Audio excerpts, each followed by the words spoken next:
सुटाई। एक अरदास पाठ कीरत की, गुरु रामदास राखो शरणाई।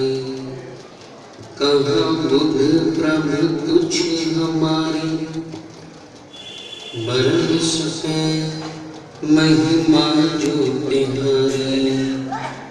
हम ना सकत कर सिफत तुम्हारी, आप ले हो तुम कथा सुधारी। आप ले हो तुम कथा सुधारी। परम समान जो जुग जुगटन, वाली कुल आलम रहमत बख्शे।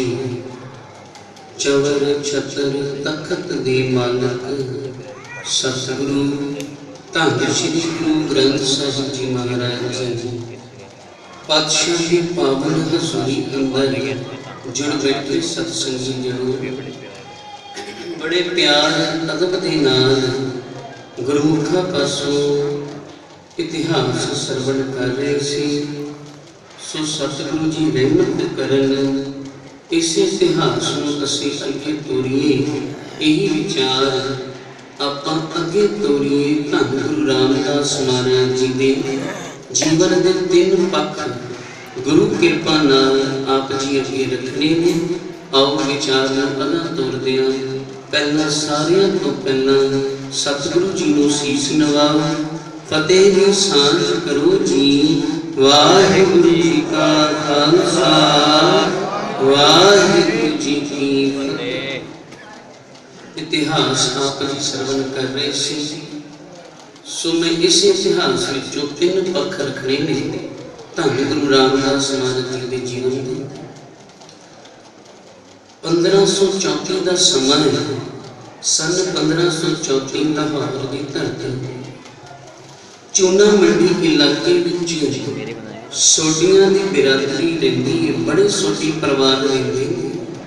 इत्थे एक परिवार है, नाम है भट्टा ने लिखिया है ठाकुर हरदास करके। किधरे ठाकुर हरदास भी जिक्र आया इतिहास विच। भाई हरदास जी माता इन्हां दे घर वाली का नाम ते धन गुरु रामदास महाराज जी की माता जी का नाम जिहड़ा है माता दयावंती है। भाई हरदास जी के घर एक पुत्र का जन्म होता है। 1534 का समा। पहला पुत्र वड्डा पुत्र आम प्रचलित नाम जिवें रख देंदे सी भी जेठा नाम उस समय रखा गया रामदास, पर प्रचलित नाम हो गया भाई जेठा जी करके। 2 साल की उम्र भाई जेठा जी सतगुरु शब्द में वरतना है धन गुरु रामदास महाराज जी के नाम तो। कहते गुरु रामदास महाराज जी 2-2.5 साल की उम्र हुई, माता जी अकाल चलाना कर जाते ने। पिता हरदास ने अपने इस पुत्र की परवरिश की ते 5 साल होर कहते 7 साल के हो गए ने। भाई जेठा जी धन गुरु रामदास महाराज 7 साल की उम्र कोई कर्म देव नीत ऐसा आया, पिता हरदास जी भी चढ़ाई कर गए। देखियो किधरे 7 साल की उम्र के अंदर माता पिता चढ़ाई कर गए ने। कोई बाह नहीं फड़ रहा भाई जेठे। सोडिया की कुल बहुत है, बिरादरी बहुत है, रिश्तेदारी बहुत है, पर कोई अगे तुरदा नहीं। नानी मां आई है बसर के पिंड तो। ये बसर के पिंड में बेनती करा धन गुरु अमरदास महाराज जी का जन्म स्थान है, जिथे सतगुरु की आमद हुई। 3 पातशाह इत्थे रहंदे सी नानी मां।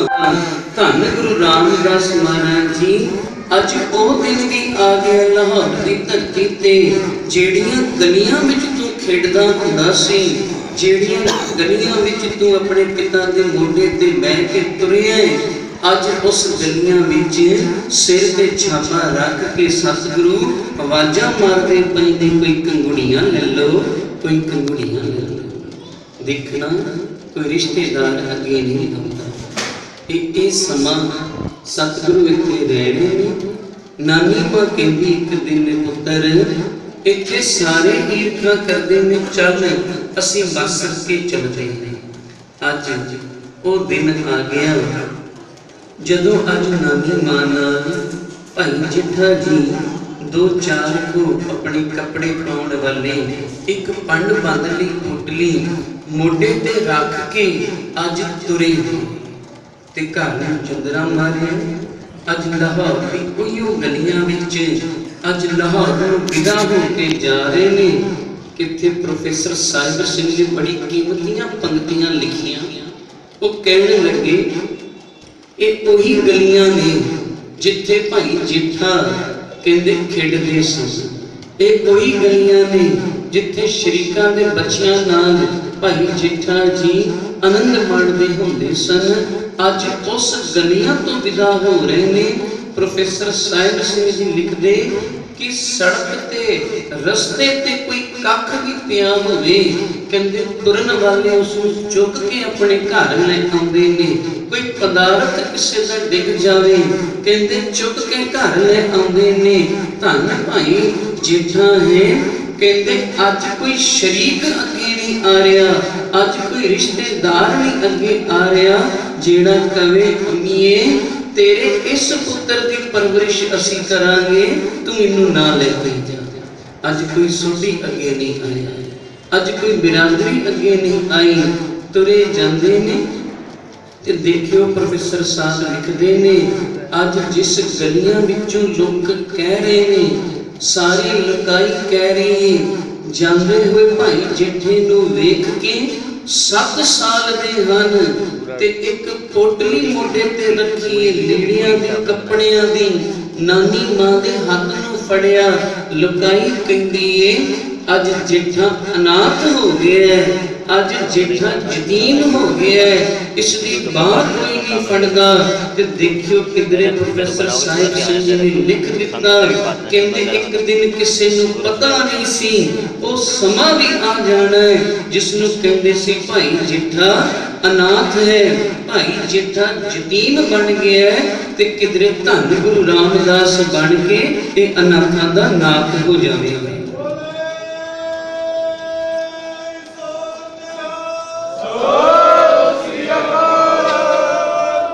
मैं फिर बेनती करा जिस मालिक दा जिस सतगुरु दा अज प्रकाश पर्व मना रहे हो ना सारे रल के इस दियां रहमतां इस दियां बरकतां इस दे घर दियां वडियाइयां कोई लिख नहीं सकदा, कोई कह नहीं सकदा।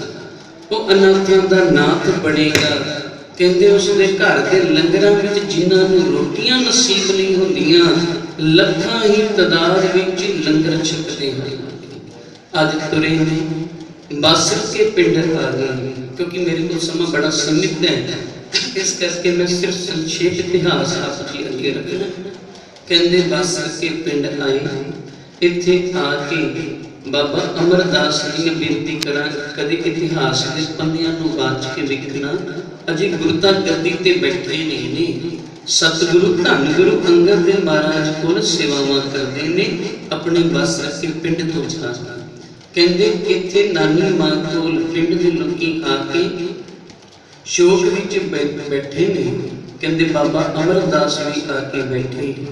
उस समय नानी कहती ये भी छोटा है इसनूं कौन सांभेगा। ते अज धन बाबा अमरदास जी मैं शब्द वरत रहा, धन गुरु अमरदास जी महाराज ने बेशक अजी गुरता गद्दी ते बैठे ने फिर भी अपनी रसना तो एक वचन कीता है। कहने लगे माता तू चिंता ना कर, जिस दे दर ते मैं बैठा हाँ, जिस दे दर दा मैं कुकर हाँ।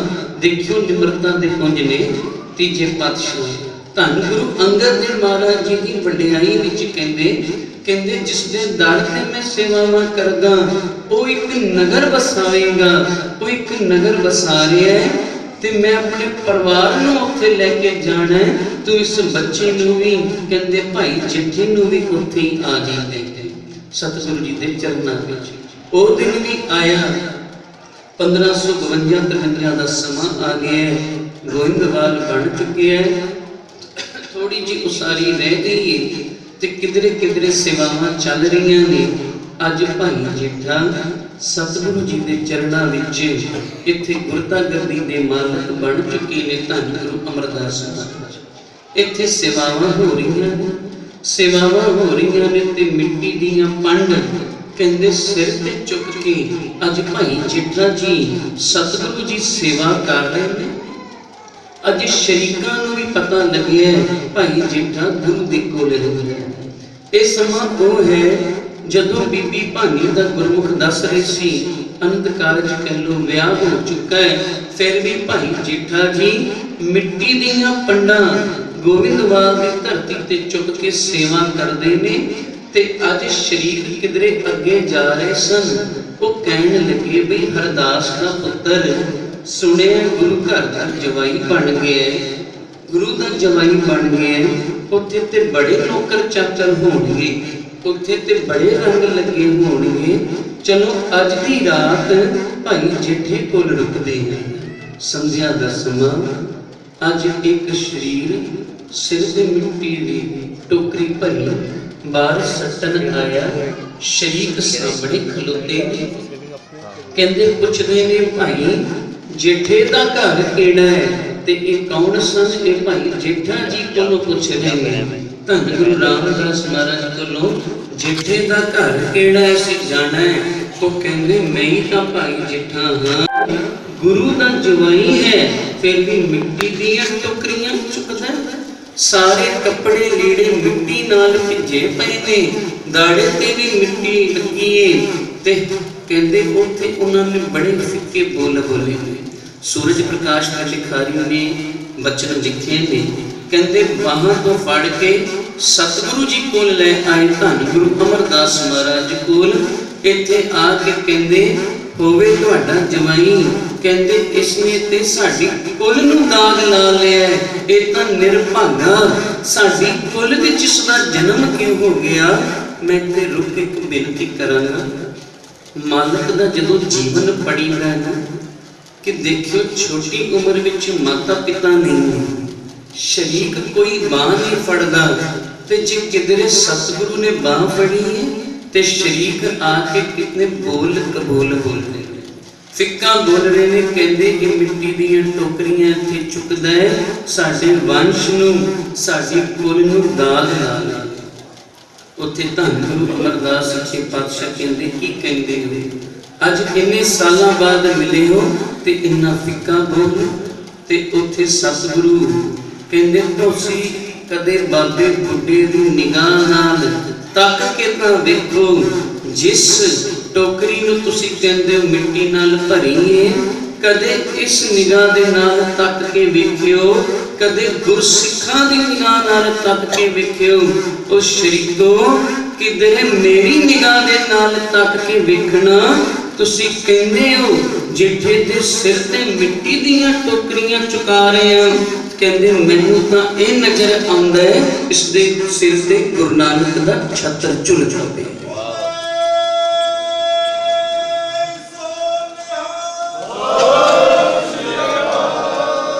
तुसी कहंदे हो तुहाडी कुल विच दाग ला दिता इसने, तुसी कहंदे हो तुहाडे वंश विच क्यों पैदा होया निरभागा।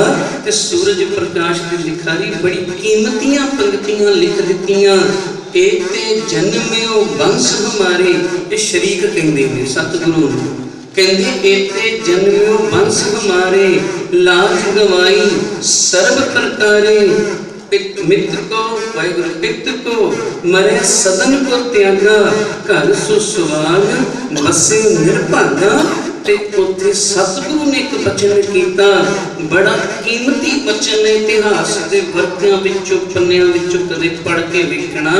कहंदे जिस भाई जेठे नूं कहंदे हो ये वंश नूं दाग लाण वाला है, कहंदे जे ये वंश जन्म नाता है। धन गुरु अमरदास कहंदे जे ये वंश जन्म ना धारे, फिर कह छड्या मृत नरक में पितर तुम्हारा। धन गुरु अमरदास कहंदे जे भाई जेठा रामदास तो ਤੁਹਾਡੇ ਵੰਸ਼ ਵਿੱਚ ਪੈਦਾ ਨਹੀਂ ਹੁੰਦਾ।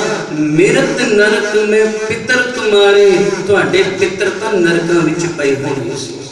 ਕਦੇ ਦੇਖਿਓ ਉਸ ਮਾਲਕ ਦੇ ਜੀਵਨ ਨੂੰ ਪੜ੍ਹ ਕੇ, ਇਹ ਜਿਹੜਾ ਪਹਿਲਾ ਪੱਖ ਹੈ, ਮੇਰਾ ਸਮਾਂ ਸਮਾਪਤ ਹੋ ਗਿਆ ਹੈ, ਅਜੇ 2 ਪੱਖ ਰਹਿੰਦੇ, ਸਿਰਫ ਮੈਂ ਤੱਕ ਤੇ ਆ ਰਹੀ ਸਿੱਧਾ ਹੁਣ। 2 ਥੜੇ ਬਣਵਾਏ ਨੇ, ਇੱਕ ਭਾਈ ਰਾਮਾ ਜੀ ਜਿਹੜੇ 2 ਸਪੁੱਤਰੀਆਂ ਸੀ ਧੰਨ ਗੁਰੂ ਅਮਰਦਾਸ ਮਹਾਰਾਜ ਜੀ ਦੀਆਂ, ਬੀਬੀ ਦਾਨੀ ਤੇ ਬੀਬੀ ਭਾਨੀ। ਬੀਬੀ ਦਾਨੀ ਦੇ ਘਰ ਵਾਲੇ ਦਾ ਨਾਮ ਹੈ ਭਾਈ ਰਾਮਾ ਜੀ, ਬੀਬੀ ਭਾਨੀ ਜੀ ਦਾ ਗੁਰਮੁਖ ਦੱਸ ਚੁੱਕੇ ਇਤਿਹਾਸ, ਬਾਕੀ ਕਹਿੰਦੇ ਸਤਿਗੁਰੂ ਧੰਨ ਗੁਰੂ ਰਾਮਦਾਸ ਮਹਾਰਾਜ ਕਹਿੰਦੇ ਇਹ ਉਹ ਸਮਾਂ ਜਦੋਂ 2 ਥੜੇ ਬਣੇ, ਆਪ ਜੀ ਨੂੰ ਸਾਰੀ ਇਤਿਹਾਸ ਪਤਾ ਹੀ ਹੈ। ਇੱਥੇ ਕਹਿੰਦੇ ਗੁਰਦਾ ਗੱਦੀ ਤੇ ਵਿਰਾਜ ਗਏ, ਥੜਿਆਂ ਦੇ ਬਾਅਦ ਪਰਖ ਹੋ ਗਈ। ਅਸਲ ਵਿੱਚ ਸਤਿਗੁਰੂ ਥੜੇ ਨਹੀਂ ਬਣਾ ਰਹੇ ਸਨ, ਉਹ ਤਾਂ ਉਸ ਭਾਈ ਜੀਠੇ ਦੇ ਹਿਰਦੇ ਦੇ ਅੰਦਰ ਗੁਰੂ ਨਾਨਕ ਦੇ ਨਾਮ ਦਾ ਥੜਾ ਬਣਾ ਰਹੇ ਸਨ। ਸੋ ਮੈਂ ਥੜੇ ਦੀ ਵਿਆਖਿਆ ਇੰਨੀ ਨਾ ਕਰਾਂ। ਹੁਣ ਅਖੀਰਲੀਆਂ ਜਿਹੜੀਆਂ ਹਨ, ਸਤਿਗੁਰੂ ਧੰਨ ਗੁਰੂ ਰਾਮਦਾਸ ਮਹਾਰਾਜ ਭੱਟ ਲਿਖਦੇ ਨੇ ਨਾ, ਡਿਠੇ ਸਭੇ ਥਾਵ ਨਹੀਂ ਤੁਧ ਜੇਹਾ, ਬੰਦੋ ਪੁਰਖ ਵਿਧਾਤੇ ਤਾਂ ਤੁ ਸੋਇਆ, ਵਸਦੀ ਸਗਨ ਅਪਾਰ ਅਨੂਪ ਰਾਮਦਾਸ ਪੁਰ ਨਾਈਏ। ਵਾਹਿਗੁਰੂ ਕਸਮਲ, ਹਰ ਹਰ ਕਸਮਲ ਹੈ। ਇਹ ਜਿਹੜਾ ਕਸਮਲ ਸ਼ਬਦ, ਇਸ ਦੀ ਵਿਆਖਿਆ ਬੜੀ ਡੂੰਘੀ ਹੈ। ਕਸਮਲ ਕਹਿੰਦੇ ਨੇ ਸਾਰੇ ਬੱਜਰ ਪਾਪ। ਧੰਨ ਗੁਰੂ ਰਾਮਦਾਸ ਮਹਾਰਾਜ ਤੁਹਾਡੇ ਦਰਸ਼ਨ ਕਰਕੇ, ਤੇਰੇ ਚਰਨਾਂ ਵਿੱਚ ਆ ਕੇ ਸਾਰੇ ਪਾਪ ਖਤਮ ਹੋ ਜਾਂਦੇ ਨੇ। ਤੇ ਸੱਚ ਵੀ ਇਹ ਹੈ ਮਾਲਕਾ, ਜੇ ਕਿਸੇ ਦੇ ਘਰ ਅੱਤ ਦੀ ਗਰੀਬੀ ਹੈ, ਜੇ ਕਿਸੇ ਨੂੰ ਰੋਟੀ ਨਹੀਂ ਥੁੜਦੀ, ਕਹਿੰਦੇ ਭਾਈ ਸੋਮੇ ਵਰਗੇ ਤੇਰੇ ਦਰ ਤੇ ਆਏ, ਤੈਨੂੰ ਮਾਲਕ ਬਣਾ ਲਿਆ, ਤੇਰੇ ਚਰਨਾਂ ਵਿੱਚ ਆ ਕੇ ਬੇਨਤੀਆਂ ਕੀਤੀਆਂ। ਧੰਨ ਗੁਰੂ ਰਾਮਦਾਸ ਮਹਾਰਾਜ ਤੇਰੀਆਂ ਰਹਿਮਤਾਂ ਇੰਨੀਆਂ ਵੱਡੀਆਂ ਸੀ। ਉਹ 8 ਸਾਲ ਦੇ ਬਾਲਕ ਨੂੰ ਤੂੰ ਕਹਿੰਦੇ ਅੱਤ ਦੇ ਗਰੀਬ ਨੂੰ ਰਾਤੀ ਪ੍ਰਸ਼ਾਦਾ ਛਕਿਆ, ਸਵੇਰੇ ਨਸੀਬ ਨਹੀਂ ਹੁੰਦਾ, ਕਹਿੰਦੇ ਤੂੰ ਐਸੀ ਰਹਿਮਤਾਂ ਕੀਤੀਆਂ, ਭਾਈ ਸੋਮੇ ਨੂੰ ਸ਼ਾਹਾਂ ਦਾ ਸ਼ਾਹ ਬਣਾ ਛੱਡਿਆ।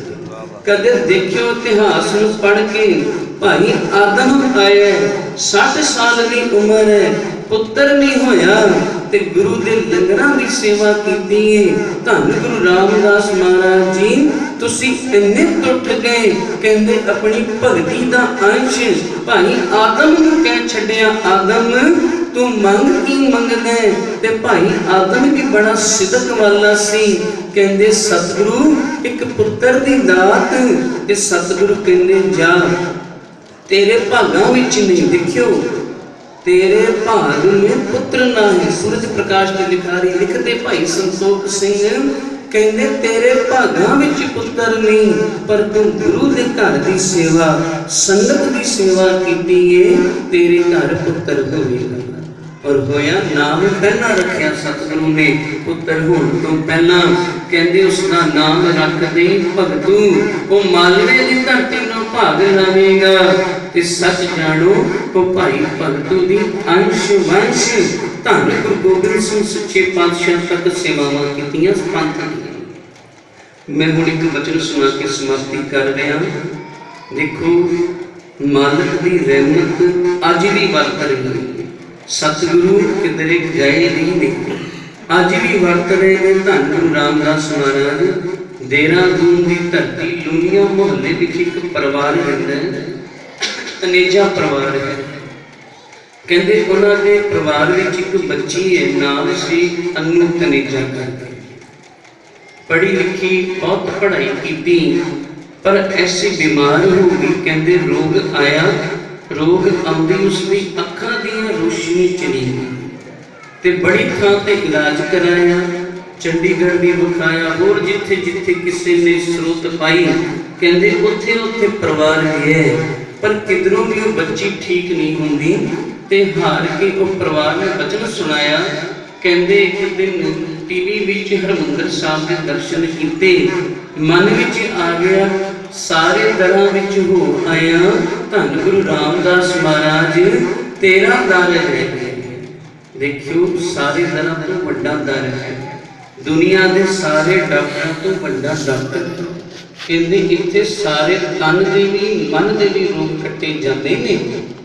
ਤੇ ਆਏ ਕਹਿੰਦੇ ਅਸੀਂ ਟਿਕਟਾਂ ਬੁੱਕ ਕਰਾਈਆਂ, ਪੂਰਾ ਪਰਿਵਾਰ ਅੱਜ ਹਰਿਮੰਦਰ ਸਾਹਿਬ ਆਇਆ ਦਰਸ਼ਨ ਕਰਨ। ਬੜੀ ਸਿਫਤ ਸੁਣੀ ਸੀ, ਸਹਿਜਧਾਰੀ ਪਰਿਵਾਰ ਹੈ, ਸਤਿਗੁਰੂ ਤੇ ਭਾਵਨਾ ਰੱਖਦਾ ਤਨੇਜਾ ਪਰਿਵਾਰ। ਕਹਿੰਦੇ ਪਰਿਵਾਰ ਦੇ ਇੱਕ ਦੋ ਜੀ ਉਸ ਬੱਚੀ ਨੂੰ ਲੈ ਕੇ ਹਰਕੀ ਪੌੜੀ ਜਿਹਨੂੰ ਕਹਿੰਦੇ ਆ ਦੁੱਧ ਭੰਜਨੀ ਸਾਹਿਬ ਦੇ ਬੇਰੀ ਜਿੱਥੇ ਇਸ਼ਨਾਨ ਕਰਦੇ ਨੇ, ਅੱਜ ਵੀ ਸੰਗਤਾਂ ਬਹੁਤ ਕਰਦੀਆਂ। ਕਹਿੰਦੇ ਉੱਥੇ ਲੈ ਗਏ ਬੱਚੀ ਨੂੰ। ਦੂਜੇ ਪਾਸੇ ਪਰਿਵਾਰ ਦੇ ਕੁਝ ਜੀ ਭਾਵਨਾ ਵਾਲੇ ਸਿੱਧਕ ਵਾਲੇ ਉਹ ਦੇਗ ਪ੍ਰਸ਼ਾਦ ਅੰਦਰ ਕਰਾ ਰਹੇ ਨੇ। ਕਹਿੰਦੇ ਧੰਨ ਗੁਰੂ ਰਾਮਦਾਸ ਮਹਾਰਾਜ ਜੀ ਦੇ ਅੰਦਰ ਉੱਥੇ ਜਾ ਕੇ ਬੇਨਤੀਆਂ ਕਰਦੇ ਨੇ, ਮਾਲਕਾ ਸਾਰੇ ਦਰਾਂ ਨੂੰ ਗਾਹ ਕੇ ਤੇਰੇ ਦਰ ਆਇਆ, ਮੰਗਤਿਆਂ ਦੀ ਝੋਲੀ ਖੈਰ ਪਾ ਦੇਣਾ। ਇੱਥੇ ਉਹ ਬੱਚੀ ਹਰਕੀ ਪੌੜੀ ਤੇ ਬੈਠੀ ਏ, ਮੁੱਖ ਵਿੱਚ ਥੋੜਾ ਜਿਹਾ ਅੰਮ੍ਰਿਤ ਜਲ ਲਿਆ, ਉਧਰ ਅਰਦਾਸ ਹੋ ਰਹੀ ਏ। ਕਹਿੰਦੇ ਬੱਚੀ ਦੀ ਨੇਤਰ ਦੀ ਜੋਤੀ ਨੇ, ਅੱਖਾਂ ਤੋਂ ਦੇਖ ਨਹੀਂ ਸਕਦੀ। ਅੱਜ ਉੱਥੇ ਅਰਦਾਸ ਹੋਈ ਅੰਦਰ, ਇੱਧਰ ਉਸ ਬੱਚੀ ਨੇ ਬੁੱਕ ਵਿੱਚ ਜਲ ਲਿਆ। ਕਹਿੰਦੇ ਮੂੰਹ ਧੋਤਾ, ਛਿੱਟਾਂ ਪਾਈਆਂ ਨੇ ਅੱਖਾਂ ਵਿੱਚ, ਤੇ ਉੱਥੇ ਅਰਦਾਸ ਹੋਈ। ਇੱਥੇ ਜਦੋਂ ਬੱਚੀ ਨੇ ਅੱਖ ਖੋਲੀ, ਸਾਹਮਣੇ ਹਰਿਮੰਦਰ ਸਾਹਿਬ ਦੇ ਦਰਸ਼ਨ ਹੋ ਗਏ। ਦੇਖਣਾ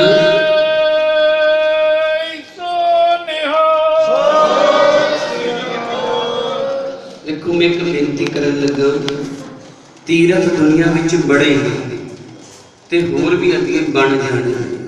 ਤੀਰਥਾਂ ਵਿੱਚ ਪਾਣੀ ਮਿਲਦਾ ਹੈ ਤਨ ਦੀ ਮੈਲ ਉਤਾਰਨ ਵਾਸਤੇ, ਦੁਨੀਆ ਬੜੀ ਜਾਂਦੀ ਤੀਰਥਾਂ, ਪਰ ਧੰਨ ਗੁਰੂ ਰਾਮਦਾਸ ਮਹਾਰਾਜ ਜੀ ਤੁਹਾਡੇ ਦਰ ਦੀ ਸਿਫਤ ਕਿਉਂ ਵੱਡੀ? ਐਸਾ ਸਥਾਨ ਕਿਧਰੇ ਨਹੀਂ ਮਿਲਦਾ, ਕਿਉਂ? ਕਾਰਨ ਕੀ ਹੈ?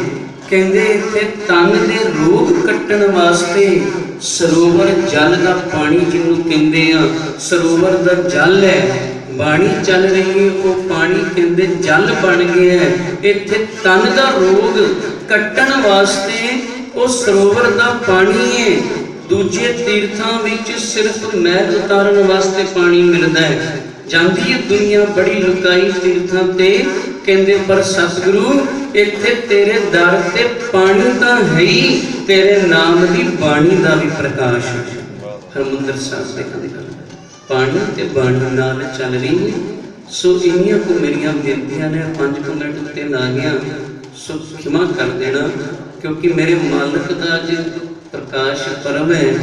ਦੇਖੋ ਕਦੇ ਪ੍ਰਕਾਸ਼ ਪਰਬ ਬੜੇ ਮਨਾਏ, ਅੱਗੇ ਵੀ ਮਨਾਣੇ ਨੇ, ਪਰ ਅੱਜ ਭਾਵਨਾ ਬਣਾ ਲੈਣਾ ਸਤਿਗੁਰੂ ਤੇਰੇ ਵਰਗਾ ਕੋਈ ਹੋਰ ਹੈ ਨਹੀਂ ਤੇ ਨਾ ਹੀ ਹੋਣਾ ਹੈ। ਤੇਰੇ ਦਰ ਤੇ ਆਕੇ ਇੱਕ ਮੰਗਤਾ ਬਣ ਕੇ ਅਸੀਂ ਆਪਣੇ ਅਵਗਣ ਬਖਸ਼ਾ ਲਈਏ। ਹਮ ਅਵਗਣ ਭਰੇ ਏਕ ਗੁਣ ਨਾਹੀ, ਅੰਮ੍ਰਿਤ ਛਾੜ ਵਿਖੇ ਲਿਖਾ। ਕਹਿੰਦੇ ਅੰਮ੍ਰਿਤ ਰੂਪੀ ਤੇਰੇ ਨਾਮ ਨੂੰ ਛੱਡ ਕੇ ਮਾਇਆ ਦੇ ਵਿਖੇ ਪਦਾਰਥਾਂ ਨੂੰ ਅਸੀਂ ਵਰਤੋਂ ਕਰ ਰਹੇ ਹਾਂ। ਸਤਿਗੁਰੂ ਧੰਨ ਗੁਰੂ ਰਾਮਦਾਸ ਮਹਾਰਾਜ ਰਹਿਮਤ ਕਰਨ, ਜਿਨੀਆਂ ਸੰਗਤਾਂ ਅੱਜ ਸਤਿਗੁਰੂ ਦੇ ਚਰਨਾਂ ਵਿੱਚ ਆਈਆਂ ਨੇ, ਪਾਤਸ਼ਾਹ ਰਹਿਮਤ ਕਰਕੇ ਸਾਰਿਆਂ ਦੀ ਝੋਲੀਆਂ ਭਰਨ। ਕਿਉਂਕਿ ਮਹਾਂਪੁਰਖ ਕਹਿੰਦੇ ਜਿਸ ਦਿਨ ਪ੍ਰਕਾਸ਼ ਪਰਬ ਹੈ, ਉਸ ਦਿਨ ਤਾਂ ਸੱਚਖੰਡ ਤੋਂ ਬੜੀਆਂ ਬਖਸ਼ਿਸ਼ਾਂ ਵਰਤਾਈਆਂ ਜਾਂਦੀਆਂ।